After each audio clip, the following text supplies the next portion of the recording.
Bismillahirrahmanirrahim. Assalamualaikum warahmatullahi wabarakatuh.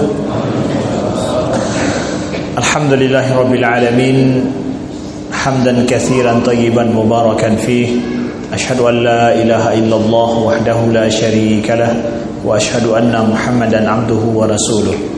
Allahumma salli wa sallim wa barik ala sayyidina Muhammadin wa ala alihi wa sahbihi wa sallim. Subhanaka la ilma lana illa ma 'allamtana innaka antal alimul hakim. Allahumma 'allimna ma yanfa'una wanfa'na bima 'allamtana wa zidna ilma. Rabbana innana amanna faghfir lana dhunubana wa qina 'adzaban nar. Allahumma inni a'udzu bika min an azilla aw udall, an azilla aw udall, an ajhal aw yujhalu alayya. Amma ba'du. Hadirin sidang jamaah salat maghrib dan isya Masjid Baitur Rahman Luk Semawe yang dimuliakan Allah. Alhamdulillah, dengan berkat rahmat Allah kita jumpa kembali setelah mungkin beberapa bulan lamanya ya, dari sejak puasa ya kita tidak berjumpa. Alhamdulillah, dengan izin Allah, Allah perjumpakan kita kembali di akhir bulan ini atau di awal bulan Muharram ya. Tak pegang akhir bulan Juli ya. Tapi ini kita di awal bulan Muharram ya. Masuk kita pada tahun baru ini. Insyaallah pembahasan kita pada malam ini dan esok pagi saya akan membagi dua pembahasan. Pertama, pada malam ini kita akan membahas tentang masalah bahayanya paham akidah NII. Kemudian besok subuh insyaallah kita akan sedikit bicara tentang Muharram ataupun bicara tentang masalah awal tahun baru ya. Kita belajar sedikit dari peristiwa hijrah Nabi sallallahu alaihi wasallam supaya kita tidak terlupakan akan pentingnya momen daripada tahun baru Islam ini. Juga besok sama-sama kita ingatkan untuk berpuasa karena sunnah puasa Tasu'a bagi yang memudahkan besok puasa.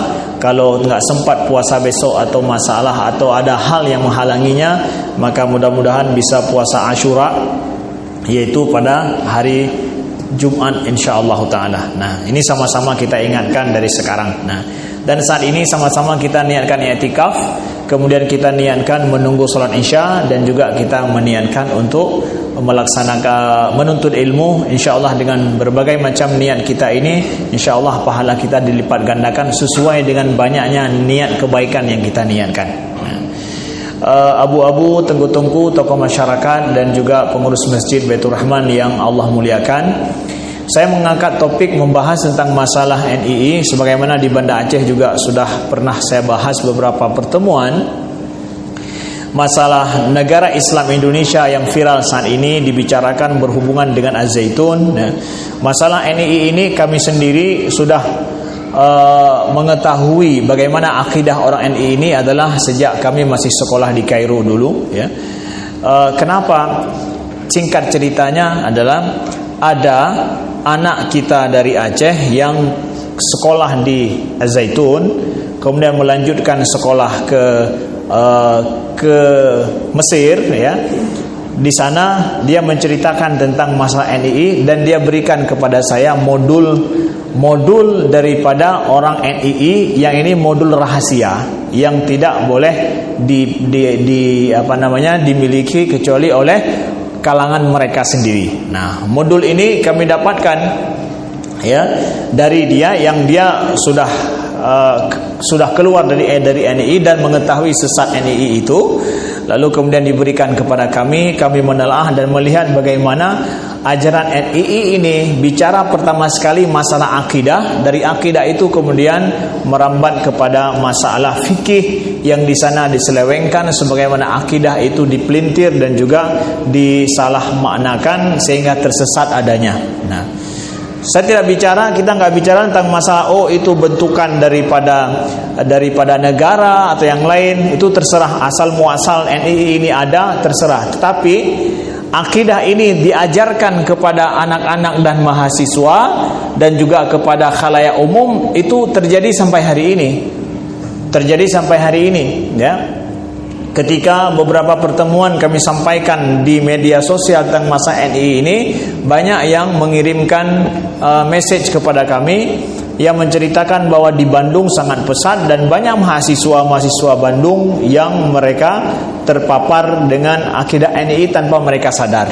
Ya, ketika mereka mendengarkan video itu dan yang kami sampaikan, mereka mengatakan memang persis seperti yang kita sampaikan, itulah yang diajarkan kepada mereka. Dan mereka, karena memang anak-anak mahasiswa sedang semangat berislam, ingin berjuang demi Islam, ingin berbuat sesuatu demi Islam. Jadi ketika disemangatkan dengan Al-Quran dan Sunnah Nabi, dengan Al-Quran berbuat sesuatu demi Islam yang lebih baik, mereka atas dasar semangat itu mereka bergabung. Bukan menginginkan sesat, bukan. Semangat keislamannya sampai tersesat dia. Karena apa? Salah jalan, salah orang yang menggait dan mengajak mereka. Nah, ini dia permasalahan. Makanya yang NII ini terpapar biasanya terkena adalah mereka yang tidak memiliki dasar yang benar tentang akidah Islam yang baik dan tidak kuat. Mereka menyasar orang-orang yang pemahaman tentang Islam mentang secret-secret apa, mentang hanatat jelas. Itulah yang diperjelas oleh mereka dengan pemahaman mereka. Nah, begitu saudaraku yang dimuliakan Allah. Jadi di awal ini kita sampaikan ya, bahwa beberapa ciri daripada ajaran tersebut biasanya sesat. Indikasi awal kalau ajaran itu sesat. Nah, tapi enggak semua, tapi kami sampaikan ini adalah indikasinya. Ajaran ini diajarkan taklim, ada kajiankah namanya, tapi sifatnya tertutup. Tertutupnya itu enggak boleh didatangi oleh orang-orang umum atau orang yang bukan anggota sendiri. Ya, taklim khusus dengan ustaz tertentu itu enggak boleh kalau bukan anggota kita. Itu bisa mengindikasikan kepada ada penyesatan di situ. Ya. Ada ustaz sendiri, enggak boleh ada orang luar. Kalau ada orang luar harus konfirmasi dulu siapa orangnya itu. Ya. Dan enggak boleh masuk, enggak boleh ikut taklim bersama. Padahal itu mengajarkan agama. Ngajarkan tentang Quran bahkan, ya, begitu. Yang kedua, ajaran sesat ini biasanya mereka akan memakai Al-Quran memang sebagai inti ajaran mereka, inti daripada kajian mereka. Tidak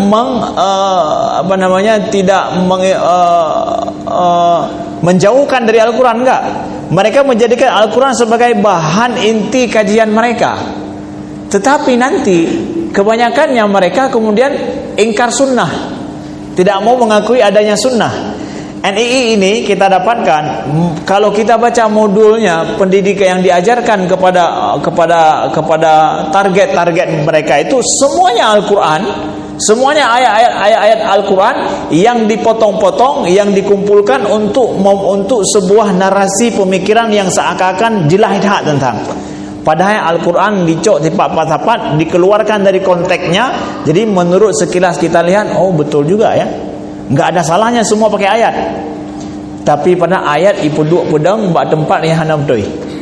Ya, dia letakkan ayat bukan pada tempatnya. Mereka pakai ayat Al-Quran, tetapi tidak ada di sana hadis Nabi yang mereka pakai. Kenapa? Dalilnya adalah bahwa Al-Quran dan Sunnah nggak bisa dipisahkan. Kalau sudah pakai Al-Quran nggak pakai Sunnah Nabi, hadis Nabi pun nggak ada masalah, kan nggak bisa dipisahkan. Ya, pegawanan cara. Kalau udah pakai Al-Quran, Al-Quran itu sudah ahsanal hadis. Kan Allah mengatakan Al-Quran itu ahsanal hadis. Kalau kalam Nabi hadis, Al-Quran ahsanal hadis, sebaik-baik hadis. Nah, udah pakai Al-Quran nggak perlu pakai hadis Nabi. Begitulah dalih mereka putar-putar. Jadi mereka memakai Al-Quran, ya, Al-Quran saja tanpa memakai sunnah Nabi SAW. Karena kalau mereka memakai sunnah Nabi, nggak bisa menyesatkan orang. Karena kajilah Nabi pupuk lagi nyo, hanya dia pupuk macam lain. Tapi punya Al-Quran, kadang cara Al-Quran bisa disesatkan Ustaz. Bisa dengan cara apa? Mereka menyesatkan orang memakai Al-Quran dengan cara tidak memakai referensi daripada ulama-ulama terdahulu. Maka pemahaman tafsir dari ayat-ayat Al-Quran enggak mereka pakai. Yang dipakai adalah tafsiran mereka sendiri. Nah, ini dia caranya. Masa Ustaz Al-Quran itu bisa menyesatkan orang? Enggak, Al-Quran enggak menyesatkan orang. Al-Quran itu yahdi lillati hiya aqwam, menunjukkan kepada jalan yang lurus. Tetapi manusia yang jahat, dia pakai ayat Al-Quran ini ditafsirkan dengan penafsirannya sendiri tanpa memakai penafsiran para ulama terdahulu. Makanya dalam NII ini mereka tidak pakai kepada rujukan referensi ulama dulu, tulisan ulama awal, kitab ulama awal, musabah dia pakai. Semua memakai cocok logi, ya. Diramu pemikiran, dicok ayat, disambungnya ayatnya ngayat je, deh bahwa sangat logis bagi mereka yang enggak paham agama sebelumnya. Apalagi hari ini kita mau paham agama itu yang simple-simple lah, bagah aju, bagah menang berah 5 minit selesai urusan. Ya. Yang penting rasanya adalah udah cocok dalam pikiran kita, selesai. Kau betul benar. Ya. Jadi beginilah cara mereka. Di antara indikasi-indikasi ada penyesatan di sana, tidak memakai referensi daripada ulama-ulama terdahulu. Ya. Maka di sana ada juga, bukan cuma NII saja yang seperti ini, ada juga kelompok-kelompok Islam yang lain yang mengatasnamakan Islam, dakwahkah namanya, kelompok dakwah namanya, yang mereka memakai ada juga kelompok dakwah ya, yang mereka menamakan diri dakwah. Tapi di dalamnya ada ajaran sesat. Gimana caranya? Mereka belajar hadis Nabi, tapi hadis Nabi yang dijelaskan oleh ustadz mereka itu enggak pakai Fathul Bari, enggak pakai kepada Sahih Syarah Imam Muslim oleh Imam An-Nawawi. Jadi hadis Nabi syarah kedua degure hana referensi daripada ulama awal. Tapi mereka menganggap gurunya ini sudah memiliki ilmu laduni daripada Allah. Jadi guru mereka sudah punya ilmu gaib, ya ilmu gurunya itu enggak perlu lagi kepada ilmu para ulama dulu. Ya, ini keadaan. Makanya belajar Islam kalau enggak memiliki referensi ulama terdahulu, sisa itunya. Itulah penting mengapa belajar Islam itu adalah belajar di institusi yang jelas mengajarkan warisan ulama-ulama terdahulu. Karena ilmu agamanya adalah ilmu warisan. Kan ilmu baru, beda dengan ilmu pertambangan, beda dengan ilmu energi terbarukan. Itu akan selalu karena ilmu awal hanya pakai ilmu baru. Itu kalau sains. Tapi kalau agama enggak. Apa hubungannya? Mana referensi zaman dulu? Mana referensi ulama dulu? Itu penting. Maka adik-adikku yang mahasiswa, kalian belajar kajian Islam sana sini, pastikan ustaz yang mengajarkan memiliki referensi. Secara pribadinya punya referensi jelas. Dan yang diajarkan juga punya referensi jelas, memakai kitab-kitab ulama terdahulu. Nah, kemudian kembali kepada modul NII ini. Saya ingin katakan jangan terkejut bahwa modul NII ini ditulis oleh orang Aceh. Dah orang Acehnya orang Lok Semamai.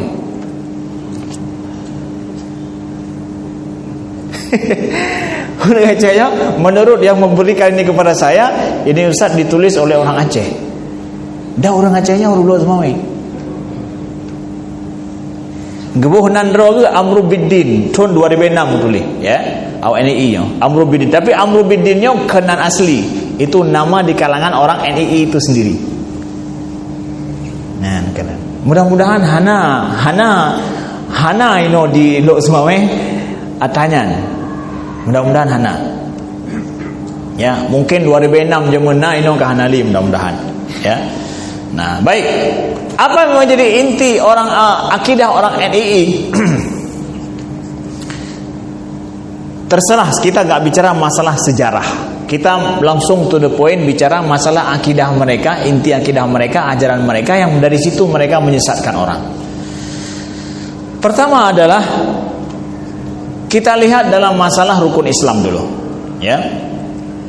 Mereka mengajarkan la ilaha illallah Muhammadur Rasulullah, 2 kalimah syahadah.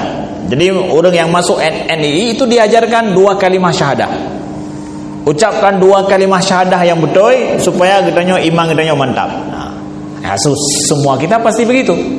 Ya, enggak ada masalah sama-sama kita mengucapkan dua kalimat syahadat. Tapi masalah haji ilikat daripadanya apa? Mereka memaknakan la ilaha illallah dengan makna yang lain. Nyoi itu masalah haji. Apa makna la ilaha illallah? Makna la ilaha illallah adalah la hukma illa hukmullah, la mulkiyata illa mulkiyatullah, wa la na'budu illallah. Ya, makna haji. Makna haji apa? Bahwa tidak ada hukum kecuali hukum Allah, tidak ada kekuasaan kecuali kekuasaan Allah, dan tidak ada kita sembah kecuali hanya Allah. Kalau kita mengatakan tiada Tuhan selain Allah, hana Tuhan sama sekali, hanya Allah saja yang ada, yang lain tidak ada. Tidak ada yang berhak disembah hanya kepada Allah. Itu belum lengkap. Yang golong musyahadat katanya lagi. Kiban sid. Gimana juga mereka tambah lagi, tidak ada undang-undang yang berhak dipakai kecuali undang-undang Tuhan, dan tidak ada kekuasaan yang boleh kecuali hanya kekuasaan Tuhan. Mampu pas saya mak Allah yang berkuasa. Mereka akan masuk nanti melalui kekuasaan hari ini siapa yang pegang. Apakah orang muslim yang baik? Apakah ini yang baik? Kemudian hukum yang dipakai hari ini, apakah itu hukum Islam yang benar semuanya? Apakah kita negara ini negara hukum Islam yang kafah atau bukan? Nah, mulai dipertanyakan di situ, diajarkan kepada murid-muridnya, kepada orang-orang yang akan ditargetkan. Nah, ketika orang mengakui bahwa nyocit yang je ke uri itulah, yang je ke pemimpin tanya konsi orang pah-pah dah itulah, jangan kala berarti nanggro kita ini nanggro tahun. Ya, ibu kata berarti negeri kita ini negeri tahun karena pemimpinnya bukan orang Islam yang baik. Nah, kemudian diajarkan lagi bahwa undang-undang dipakai apa? Pancasila. Itu hukum jahiliyah, ibu kata. Ya. Lalu kalau orang sudah mengakui seperti itu, masuklah dia kepada bahwa negara kita ini adalah negara mandang jahiliyah. Ini persis seperti masa menurut NI ini, kamu menurut laun, boleh telah dengar. Ya, maka mereka masuk mengatakan bahwa ya, dengan demikian kita masih berada di fase Mekah. Fase Mekah, Nabi dulu kan Mekah dulu baru Madinah.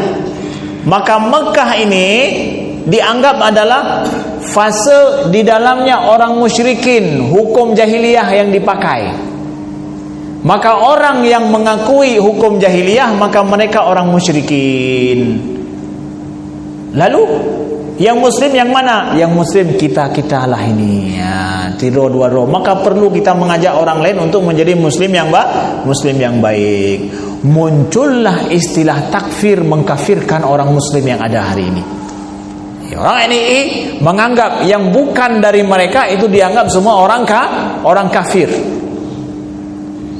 Dianggap semua orang kafir, musyrikin semuanya. Nah, mereka mengatakan apa? Nah, terkadang dipakai ayat ya. Wal baladu thayyibu yakhruju nabatuhu biizni rabbih walladzi khabutha la yakhruju illa nakida kadzalika nusarriful ayati liqaumin yashkurun. Nah, mereka mengatakan bahwa tanah yang baik adalah tanaman yang tumbuh subur dengan seizin Allah, dan tanah yang tidak subur tanamannya hanya tumbuh merana. Demikianlah kami mengulangi tanda-tanda kebesaran kami bagi orang-orang yang bersyukur. Nah, jadi pegang bahwa agama ini seperti tanaman. Tanaman yang subur itu tumbuh di lahan yang subur, sedangkan lahan yang retak, lahan yang kering itu tanamannya merana. Maka Islam di negeri ini itu tumbuh di tanah yang retak, di tanah yang kering, merana adanya. Kenapa kering? Tandus gersang, tanahnya tanduh dan gersang. Tanah negeri ini tidak subur, tanahnya retak, yaitu umatnya berfirqah-firqah dan bergolongan. Nah, itu lihino. Kaico ibu apa? Di negeri ini tanahnya tidak subur. Agama di sini seperti tanaman yang tumbuh di atas tanah yang gersang. Kenapa tanah negeri ini gersang? Karena umatnya berfirqah-firqah dan bergolongan. Jadi Indonesianya macam firqah-firqah dan bergolongan. Selama belum menyatu, berarti itu berfirqah-firqah dan bergolongan. Maka gambaran bagi orang musyrikin, umatnya bergolong-golongan, berfirqah-firqah, berpartai-partai, tidak bersatu. Nah, itu kan. Maka negeri ini negeri le partai, kemudian le suku, kemudian mantang na NU, Muhammadiyah, na anyo macam-macam, nya mandung firqah-firqah. Maka nyo mandung dianggap musyrikin. Gara-gara hana menyatu menurut awaknya. Nyan kalau hoi me, jadi tanah yang gersang menuh je ke ternyata kelompok-kelompok golongan-golongan. Kita nyo yang ada depu-depu ada pengayo, cik nak ada mana? Klek-klek mata juga aja dia. Ya. Nah, lihat bagaimana mereka dengan mudah mengkafirkan umat Islam hanya gara-gara ya kita punya kelompok. Yang kelompok itu ya kita tidak saling mengkafirkan satu sama lain, tapi mereka dengan mudah mengkafirkan. Di sini penyesatan mereka masuk. Lalu kalau negeri ini masih terfirqah-firqah seperti itu, masih tergolong seperti itu, ini dianggap negeri Mekah, negeri musyrikin, maka perlu kepada negeri Madinah. Inilah cita-cita orang NII, bahwa kita perlu menjadikan negeri ini negeri Madinah. Gimana caranya? Umatnya mesti bersatu, tidak ada boleh firqah-firqah. Kemudian berhukum hanya dengan hukum Islam, enggak ada hukum yang lain sama sekali. Yang memegang kuasa itu adalah orang-orang yang ya benar. Mantu kira ada kalau tentang nyocip benar. Ya, ibu kak. Tetapi lihat bagaimana mereka ya dengan mudah mengkafirkan umat Islam yang banyak ini hanya gara-gara melihat di Indonesia dianggap mereka bukan hukum Islam, ya. Kemudian mereka menganggap bahwa ini masih banyak orang bergolong-golong berfirqah-firqah, itu sama dengan orang musyrikin. Nauzubillah. Maka ini kelompok takfiri. Kelompok takfiri. Sekarang kita lihat masalah inti dengan mereka kita jawab. Nah, boleh tak pegahnya payah taya jawab, salah pikiran anda. Mereka menganggap itu persis seperti orang Khawarij dulu. Orang Khawarij mengatakan bahwa kepada Imam Ali Khawarij, wahai Imam Ali, la hukma illa hukmullah. Tidak boleh berhukum kecuali dengan hukum Allah. Imam Ali dalam bertahkim, beliau memilih ada dua orang. Ada siapa? Ada Abu Musa Al-Asy'ari dan juga Amru bin As. Untuk apa? Merundingkan bagaimana masalah dua umat ini yang sedang berperang. Biarkan mereka yang memutuskan masalah. Orang Khawarij mengatakan apa? Enggak boleh mereka memutuskan, Allah yang memutuskan. Enggak boleh pakai hukum kecuali hukum Allah, itu hukum manusia. Jadi Abu Musa Al-Asy'ari yang sedang berunding mencari jalan keluar bersama dengan Amru bin As, dianggap itu enggak memakai hukum Allah, tapi pakai apa? Hukum manusia. Tantang engkau cara ngawak Khawarij buka Allah menghukum, bagaimana caranya? Ya pakai hukum Allah. Kan harus orang yang memahami hukum Allah yang menerapkannya. Jadi inilah model orang Khawarij. Lalu datang Abdullah ibnu Abbas kepada orang Khawarij mengatakan bahwa kalian mengatakan enggak boleh pakai hukum manusia ya? Iya, hanya boleh pakai hukum Allah. Jadi dalam mendamaikan dua firqah yang ada dua kelompok yang sedang perang ini, gimana caranya? Enggak boleh kita mengutus dua orang untuk mendamaikan, untuk merundingkan. Enggak boleh, itu hukum manusia, itu bukan hukum Allah. Wakaje jangan ngomong le Ibnu Abbas. Kalau seandainya ada dalam keluarga suami istri sedang karu cekcok, Allah kasih tahu apa? Fab'atsu hakaman min ahlihi wa hakaman min ahliha. Maka utuslah satu orang daripada ahli perempuan, satu orang dari ahli laki-laki. Kalau seandainya ada masalah, dirundingkan bersama. Allah suruh dua suami istri yang sedang cekcok aja, hukumnya dengan ada satu orang hakam, satu orang hakim dari sini dan dari sana untuk berunding. Bagaimana dengan apa? Bagaimana dengan dua golongan besar yang sedang berseteru? Bukankah juga bisa dipakai hukum Allah seperti itu? Di situ mereka insaf sampai ribuan keluar dari Khawarij ketika didebat oleh Abdullah ibnu Abbas. Nah, jadi kembali kepada konteks NI ini apa? bahwa hukum negara kita ini adalah hukum kesepakatan bersama, yang dalam negara ini ya diizinkan, diberikan kebebasan kepada kita untuk menjalankan agama kita dengan baik. Ustadz, enggaklah begitu. Masih ada hukum miras itu, miras ya, miras masih diperbolehkan. Ya, kalau hukum Islam kan miras tidak boleh, minuman keras ya. Tapi itu kalau kita berhukum dengan hukum Islam, ya negara kita nggak memperbolehkan miras dong. Negara kita memberikan peluang kapan saja.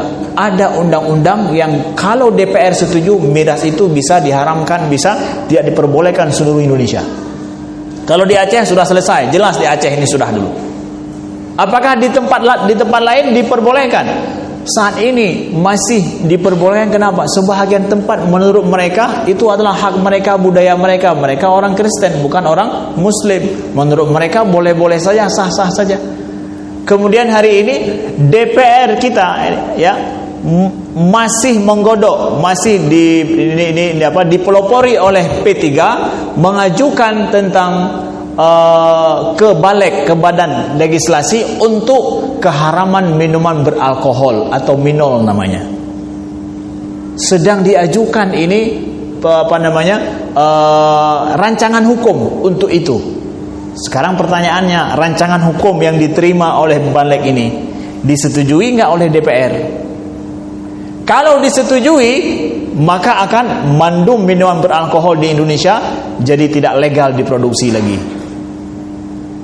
Ya, tidak legal diproduksi lagi. Man menyahana disetujui berarti tetap lagi biasa. Negara kita memperbolehkan itu.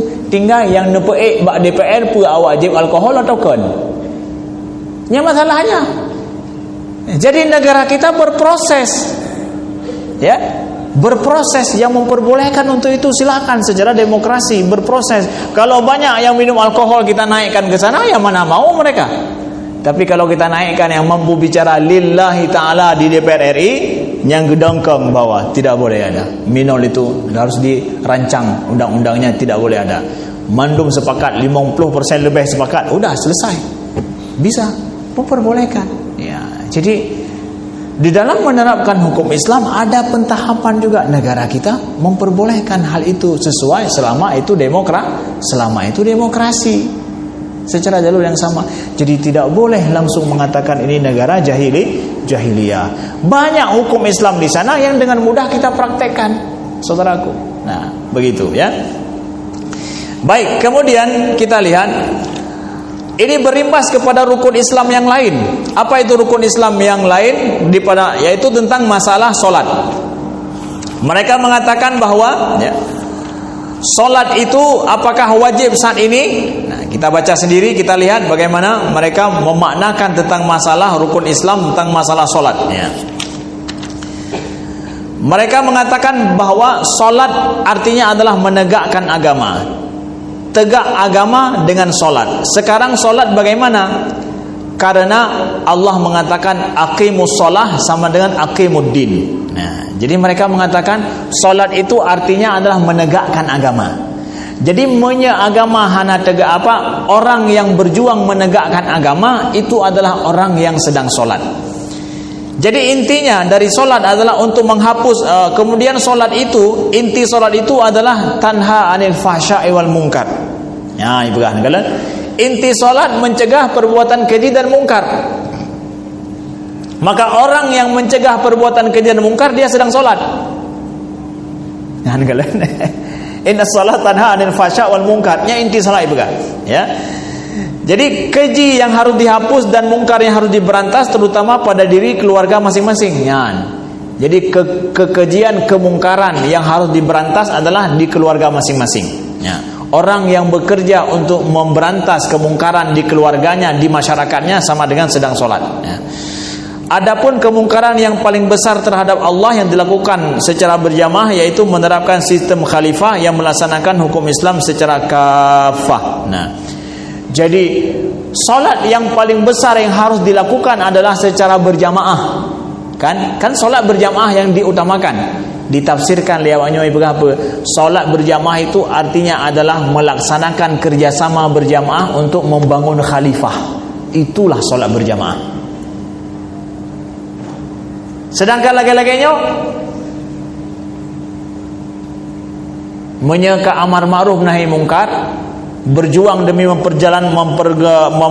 menegakkan agama, amar ma'ruf nahi mungkar dilakukan, udah itu orang sudah sah, orang itu sama dengan sedang solat. Bila hal tersebut di atas tidak dihapus dan tidak diberantas, maka nilai solat di sisi Allah adalah siulan dan tepuk tangan belaka. Kalau orang tidak memberantas hukum yang menurut mereka bukan hukum Islam, tidak memberantas nahi mungkar, maka solat yang dilakukan rukuk sujud itu seperti siulan belaka. Ada artinya ibaratnya.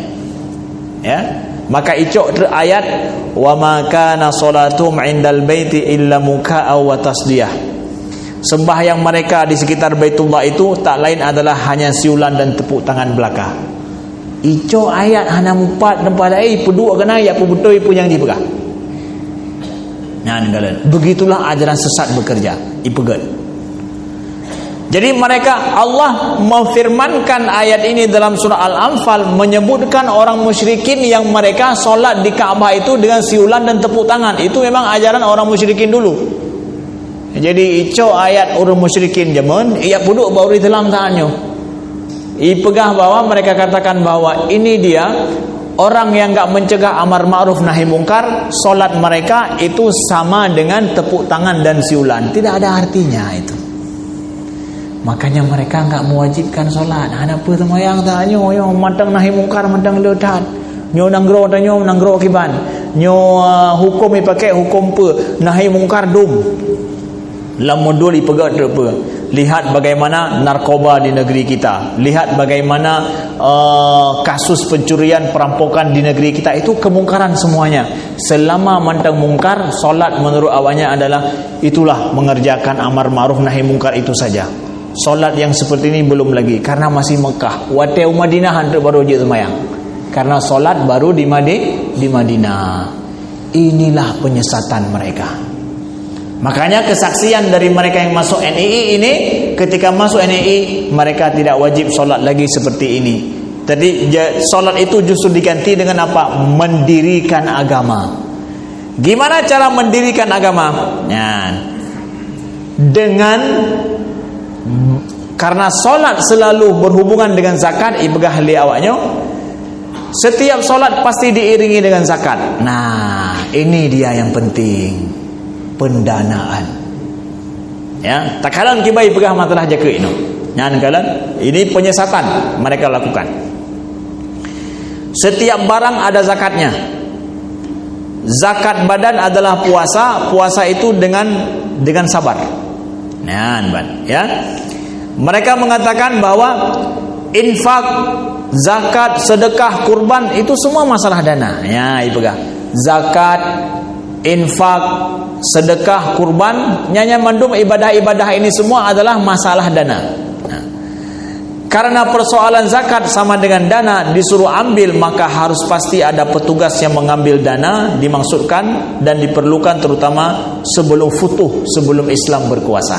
Nah, jadi inti awaknya dipakat untuk mendirikan agama nanti adalah infak, sedekah dan zakat, kurban, itu semua yang penting kumpulkan dana.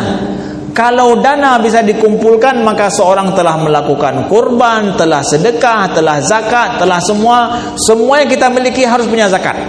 Harus cok zakat. Siapa yang mengambil zakat? Petugas khusus. Karena Allah mengatakan khudh min amwalihim, cok daripada harta awaknya. Maka awaknya petugas khusus yang mengutip zakat yang dikirim oleh negara NII untuk mengutip daripada jamaah. Maka itu dong dari yang raya nyanta pikir dari penepeng hana menesane dari kelompok mereka yang jor-joran disuruh untuk bersedekah, untuk berinfak dan untuk berzakat. Karena semua barang itu ada zakatnya. Baju yang nasuk pina jaga cik, motor naik pina jaga cik, rumah pina jaga, dempa jaga. Diwajibkan semuanya. Padahal yang kita tahu dalam Islam rumah itu enggak kena zakat. Hanya harta yang bertumbuh saja yang kena zakat. Jor-joran mereka suruh untuk berzakat. Dipegang gimana? Coba dengarkan ini. Belum sempurna ibadah itu sebelum seorang itu lan tanalul birra hatta tunfiqu mimma tuhibbun. Tidak akan menerima kebaikan sampai kalian menginfakkan apa yang kalian sukai, apa yang kalian cintai. You infak berhabis-habisan. Gimana pegang? Bukan 2,5%, karena 2,5% tidak ada dalilnya. Nah, orang yang berzakat 2,5% hanya dalil pegang, karena dithat. 2,5% menurut mereka sedikit, enggak ada dalil. Ya, itu pegang ya. Dana besar itu harus dihabiskan hari ini juga.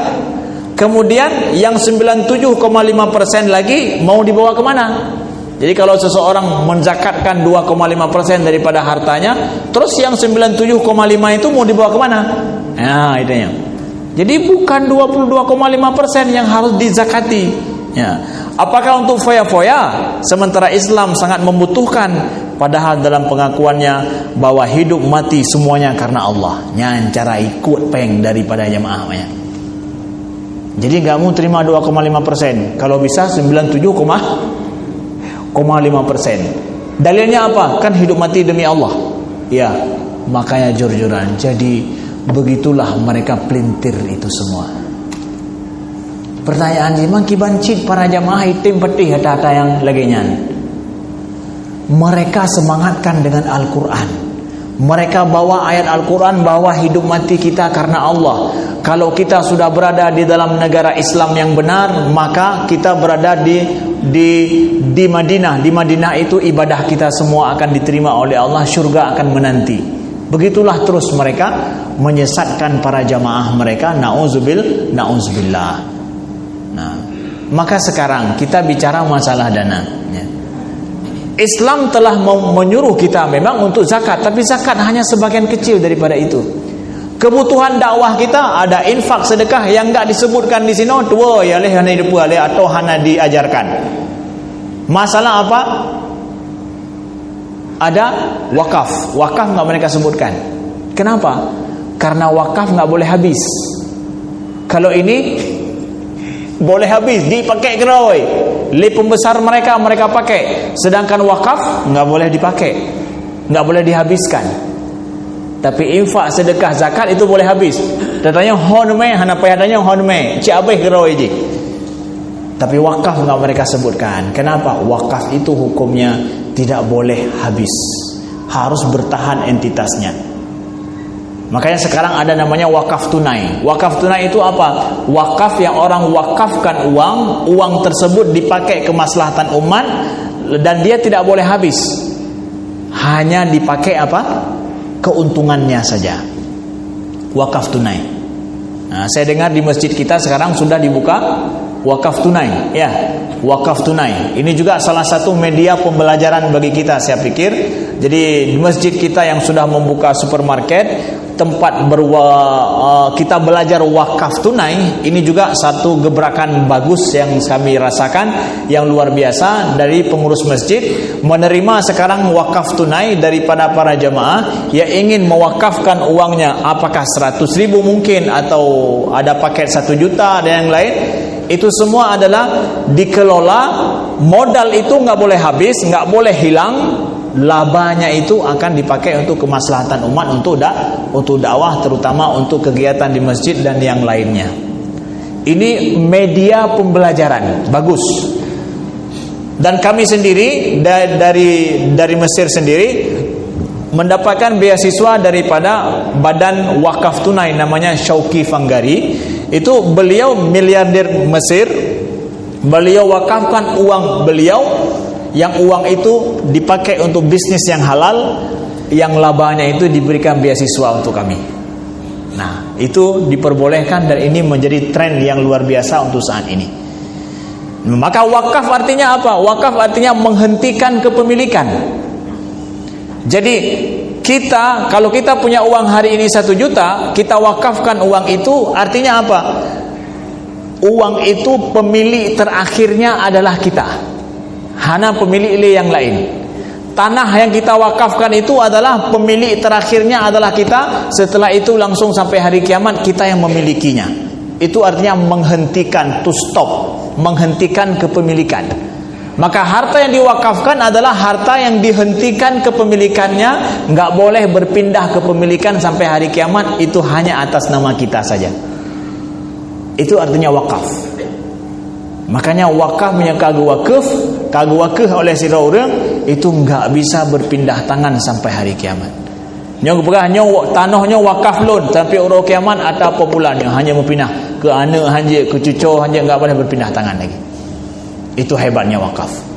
Ya, begitu hari ini kita memiliki 1 juta uang, kita wakafkan, berarti uang ini hanya kita memiliki sampai hari kiamat. Kalau dia bertambah banyak nanti dengan bisnis yang halal yang baik, maka kitalah menjadi, itu adalah atas nama kita.